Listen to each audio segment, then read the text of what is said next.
I'm gonna make this video and I'm gonna tell y'all why I said that later.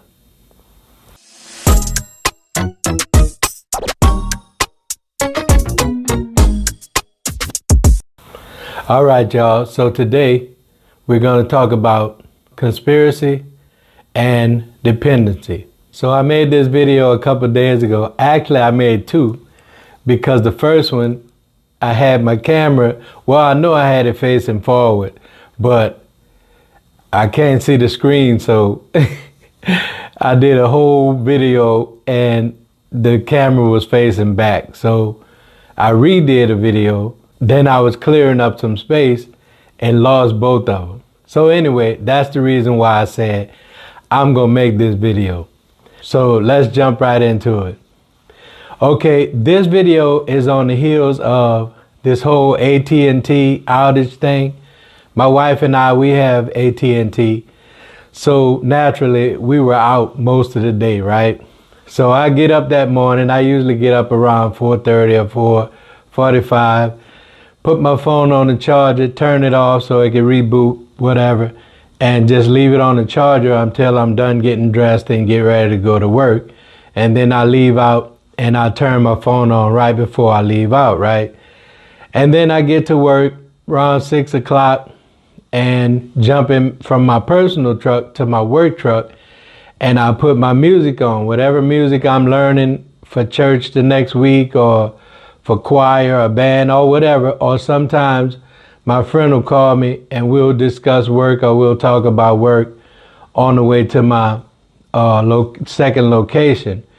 And so I get there and I put my YouTube videos on and nothing. I try to check out other stuff and nothing. And then I'm like, well, let me text my wife and ask her what's going on with the phone. Can't text her.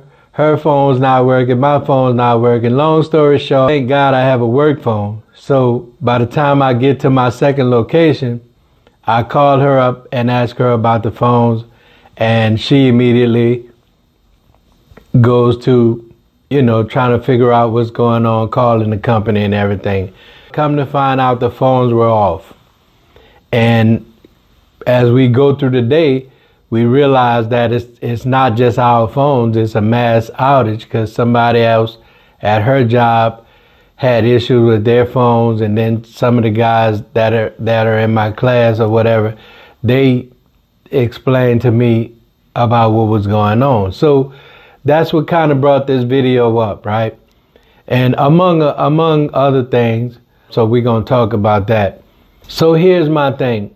Don't always believe the hype, pretty much. And don't always depend on people. I mean, naturally, we've gotten in the habit of depending on people and different stuff like that. We depend on our spouses. We depend on friends and family. We depend on the government for a lot of things. And my thing to you is to always look deeper. I've had this conversation with my wife a lot of times that everything for me, because I'm an overthinker and because of my personality, everything for me is deeper than just the surface. Sometimes people say things or do things and we don't look at, that's just so-and-so, that's who they are. Or that's just what it is or whatever, and we never really dig deeper. Well, with me, I can't help but to go deeper because I've said it in other videos of mine that everything to me is deeper than what it seems, right? With that being said, I understand a lot of people were saying that it was just a mass outage. They said it was a glitch in the system. Some people were saying that it was a cyber attack. All of those different type of things, right? And here's the thing. We don't know what it is. I don't know what it is because I'm not privy to that information. And most of you guys aren't either. You know what I'm saying? And I'm not against government, but the government is not going to tell you everything. You know what I'm saying? People are not going to tell you everything. And some things we might not need to know anyway. You know what I'm saying? Some things they don't tell us because maybe we can't handle it or whatever the situation is.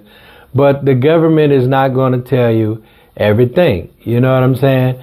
And like I said, we know that there's been talks about cyber attacks and different stuff like that. And here's my take on it, right? And you can call me a conspiracy theorist if you want, but this is just my thoughts on it, right? Here's the thing. To me, right?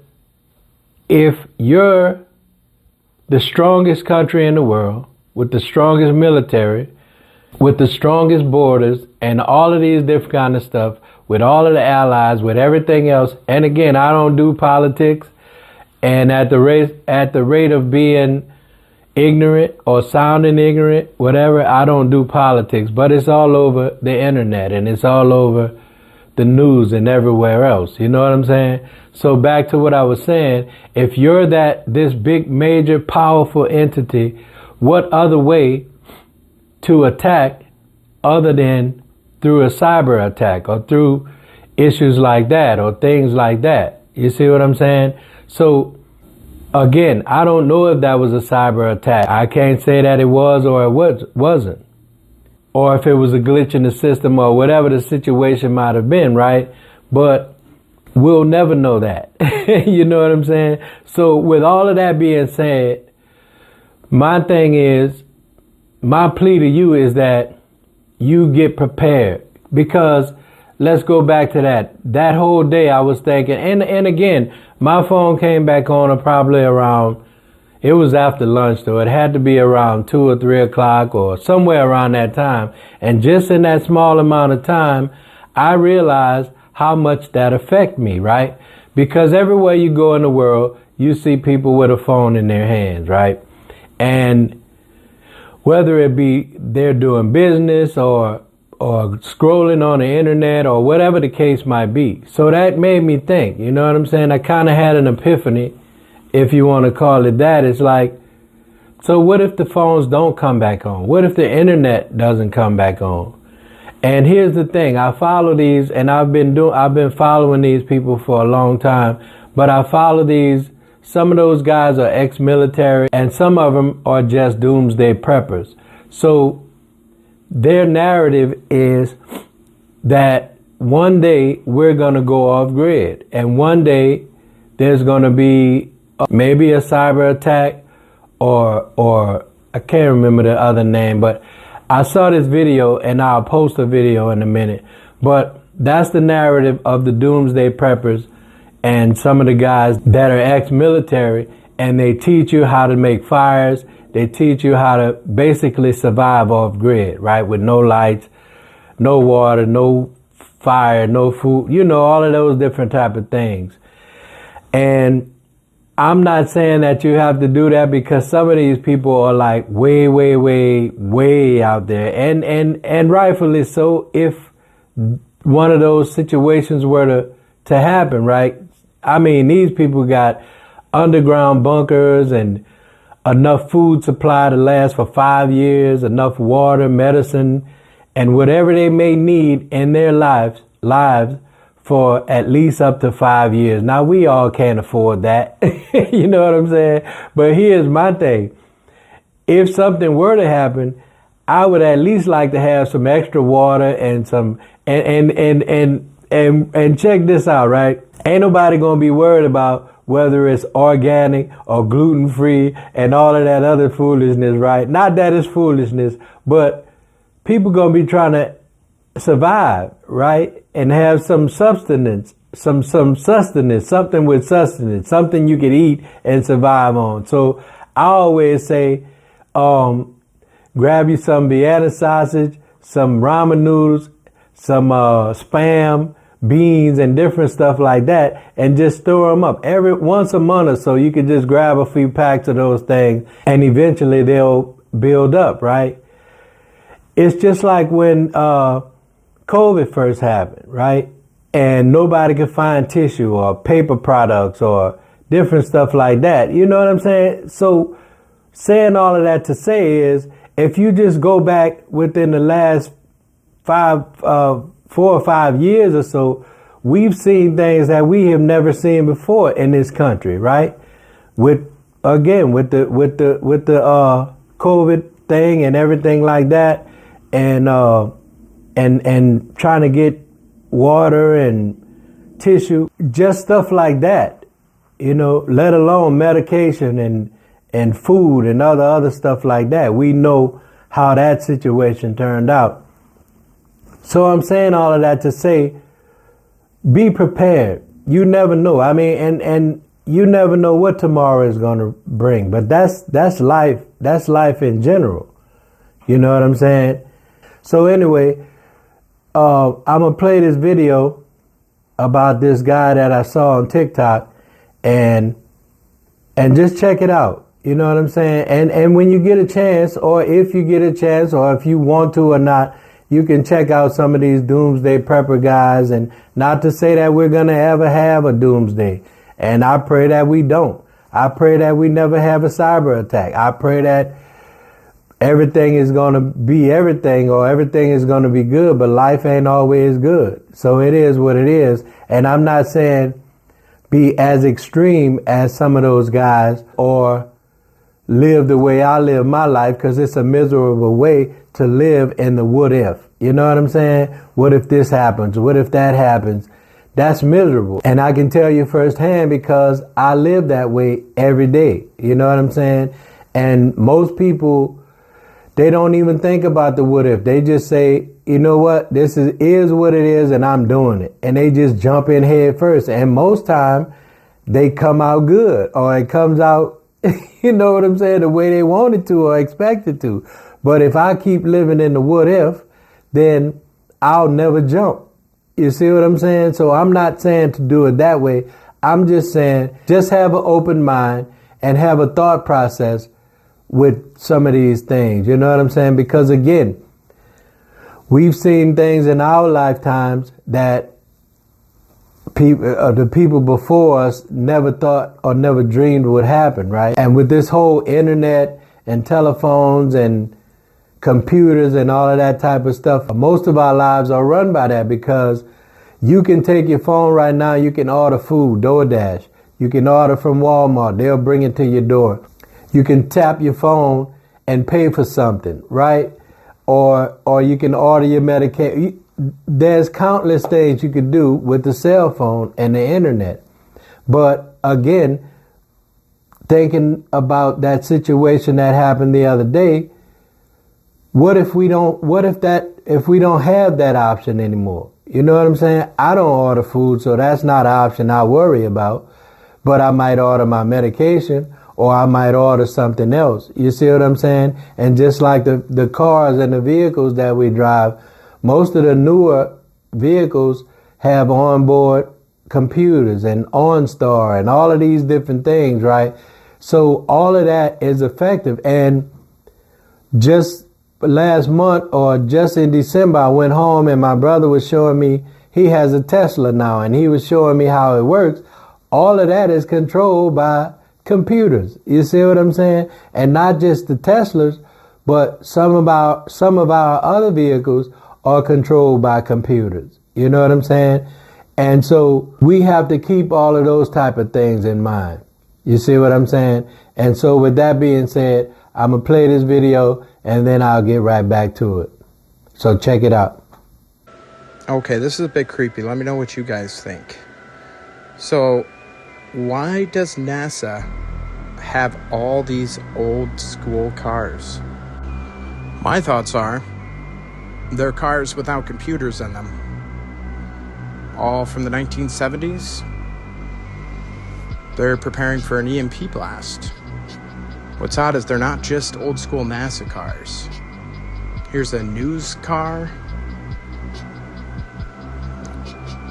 They have a whole fleet from NASA vehicles, semi-trucks, ambulances. Perhaps this is where that $50 million a day budget is going, because we all know it's certainly not getting us into space. Collectors of CGI videos and apparently old school cars. Let me know what you think they're using them for. Question everything, friends. Until next time.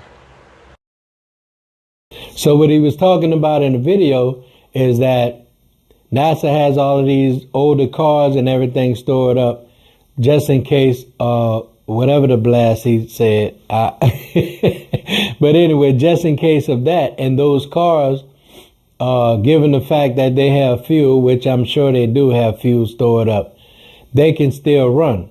You know what I'm saying? But the Teslas and the other cars, the cars with the onboard, the ECM, the electronic control modules, and the computers that we have in our cars that, you know, monitor everything from how much air and fuel is getting to whatever, you know what I'm saying? Those things won't be able to be used.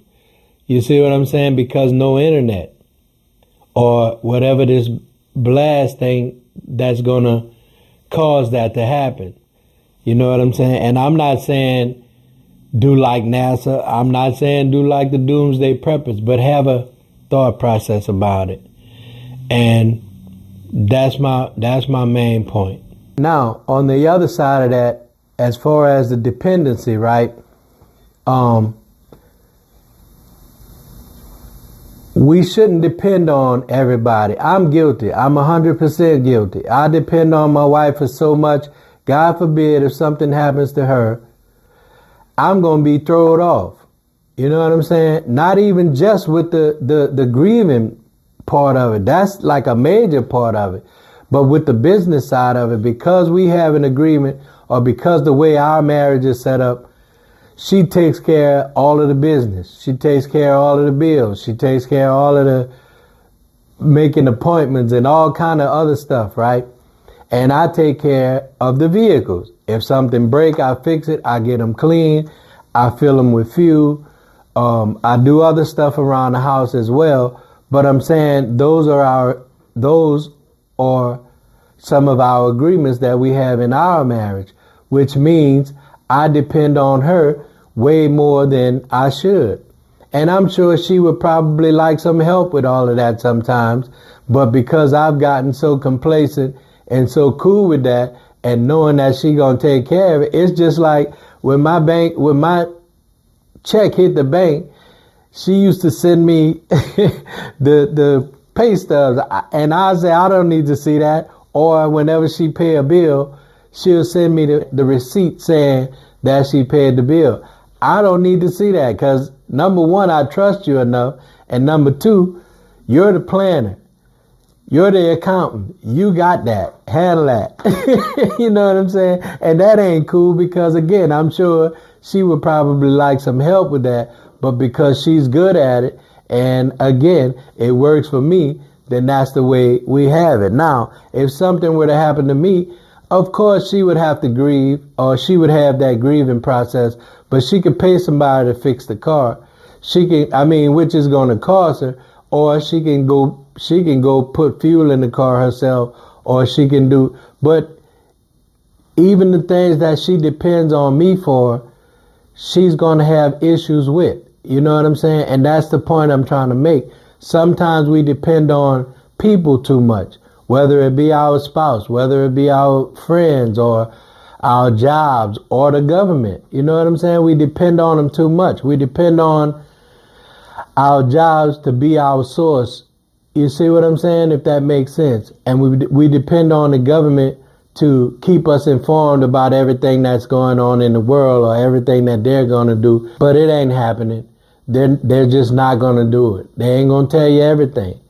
You know what I'm saying? You know people in your life that ain't going to tell you everything. You can't handle everything. You know what I'm saying? You might don't need to know everything. But anyway, that's the point I'm making about dependency. You know what I'm saying? And to go back to like some of those preppers and different stuff like that, sometimes, and again, I'm guilty. And that's why I'm speaking on all of this, because when that situation did happen, I just went to thinking about all of that stuff. You know what I'm saying? And what if the phones don't come back on and I can't text her and make sure she's okay, or I can't do X, Y, and Z, or, you know what I'm saying? And I started thinking about all of that stuff. And then I was thinking about that whole prepping situation. Like some of those guys, most of us, we don't move around enough. Most of us, we don't have plans that in case we need to move around. A lot of us, we don't go to gym. I used to gym all the time. I haven't been to the gym and I can't tell you when. You know what I'm saying? And I need to. I'm pretty sure that if something were to happen and I needed to walk a few miles, I can make it. You know what I'm saying? But what if I needed to walk 5 or 10 miles and then come back home? You know what I'm saying? If I needed to go try to get something and come back home. All of those little things are where I'm going with this. We need to not depend on the cars. We need to not depend on the buses. We need to not depend on the fact that we could just jump in the car and go fill it up with gas and go. We need to not depend on we could just go to the grocery store and get some groceries and have some food, or turn on the stove and it's going to come on. You know what I'm saying? We need to try to, like I say, not be so extreme, but at least have a plan, at least have some kind of thought process on what happens if, okay, like I said, I'm in charge of fueling up the vehicles and I try to keep them full of fuel, but what happens if the fuel supply is affected? Eventually those cars or trucks or whatever are going to run out of fuel. Then what you going to do? You're going to have to walk where you need to go. And that's what I'm trying to say. Move around a little more. Try to do a little more with all of those things in mind to try to have somewhat of a plan. You know what I mean? What if I need to go and cook something? You know what I'm saying? I'm gonna need to learn how to make fire. You see what I mean? Just little stuff like that. And so I'm not gonna go on and on about that. But again, don't depend on people so much. Don't depend on the government so much. Don't depend on your car or your truck or your job or your friends. Oh, my friends got me. My family got me. Of course they do. We know that in a lot of cases. But what if they're not there to get you? What if they're not there to have you? Like I said about myself and my wife, we're up in age now. Everybody has, see, that's the thing. There's a time in life for everything. And it's in the Bible again. But there's a time for everything in life. A time to laugh, a time to cry, a time to live, a time to die. Y'all know the story. You know what I'm saying? So you got to be prepared. And some years back, or even now, a lot of people won't even talk about death. You see what I'm saying? And just over the past, I guess, 5 or 6 years, my wife and I have been able to have those conversations where I can tell her what I want to happen at my funeral whenever, if I go before her, and she could tell me what she want to happen at hers if she goes before me. But again, that goes back to what will happen if something happens to that person. And we've all been in that situation, not to where we may have had to take care of the business side of it or something like that, but to the point to where that person was here a minute ago and now they're gone. Or that person was here last night and now they didn't wake up this morning. I had my dad and my brother both drop dead on the spot, one of an aneurysm and one of a massive heart attack. They left home and didn't never go back home. You see what I'm saying? So even those type of conversations we need to have. And that's why in our community, we have so much uproar when somebody passes, because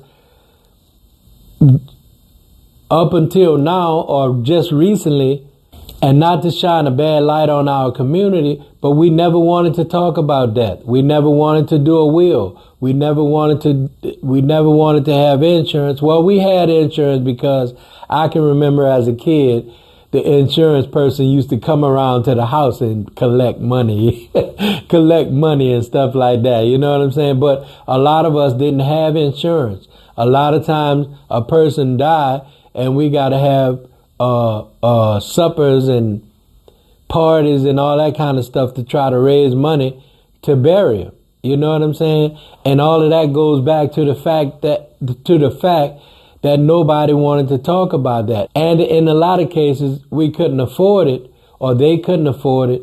But even more so, people just didn't want to talk about it. But it's inevitable. It's going to happen.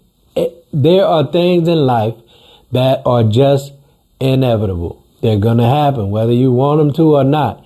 Illness is inevitable. Sickness and death and all of that. Number one, death.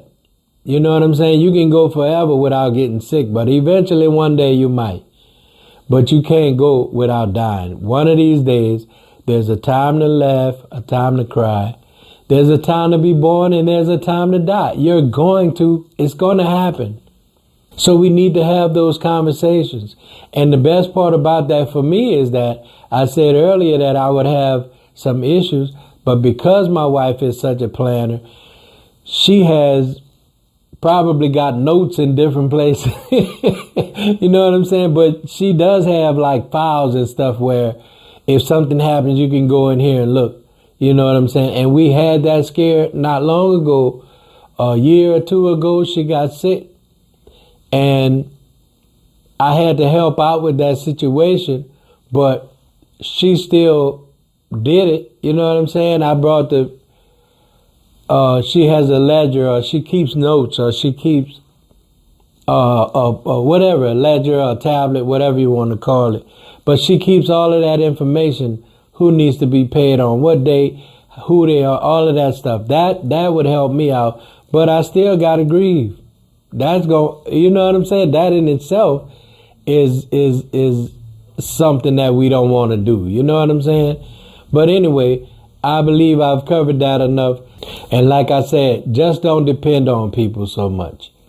You know what I'm saying? And have a thought process about what if this actually happens, because it could have happened that day. I think today is the 24th. And that was the 21st, Friday, Saturday. No, that was Thursday. Yeah, so today is the 24th. Today is February 24th, 2024, right? So this thing happened a few days, which was Thursday. And you know what I'm saying? I've just been thinking about that. So I wanted to make this video, and I don't want to make it too long. I hope I didn't leave anything out. But again, just to touch on what I wanted to touch on the most is have a plan. Be conscious of things. Don't believe everything you see, because everything is deeper. And don't depend on people so much. Don't depend on the normalcies of life, if that's a word. Don't depend on the normal things in life that they just happen. Like if I go to work, I'm going to get paid. If I do what I'm supposed to, everything going to work out. If I don't eat bad and go to the gym, I'm going to live a long time. If I put gas in my car, it's going to take me where I need to go. If I got money, I can go to the store. You know, all of those kind of normal things in life that we don't give a second thought to. You know what I'm saying? Or if I pay my bill, my phone going to work. That's the main, you know. If you want to go there, that's like the main thing. And that's been proven. You know what I'm saying? And like I say, always look at things deeper than just the surface, because everything is deeper than just the surface. And I say that a lot, not to try to be a conspiracy theorist, but some things are just common sense if you just think about it. But most of the time, like I said before, we don't want to think about it. We don't want to think about bad stuff. We don't want to think about death. We don't want to think about any of that. But sometimes life is bad.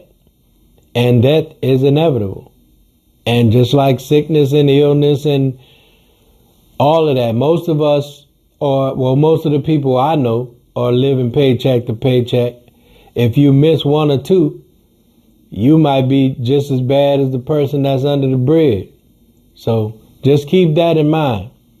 And don't forget to like, share, comment, and subscribe. And hit your notification bell. That way you can be notified every time I upload a new video. And I believe I said it before, but I'll say it again. Thank you to all of my new followers. I hope you enjoy the content. Welcome to the page, and don't feel some kind of way about commenting. You know what I'm saying? It's open over here. My way is not the only way. You know what I'm saying? And I don't believe in that like that. Everybody has an opinion, and so whether it's good or bad, just be respectful. Just be respectful about it. But your opinion is your opinion, and you're entitled to that. You understand what I'm saying? So I hope I covered everything, and I'll see y'all in the next one. Y'all be easy. Peace.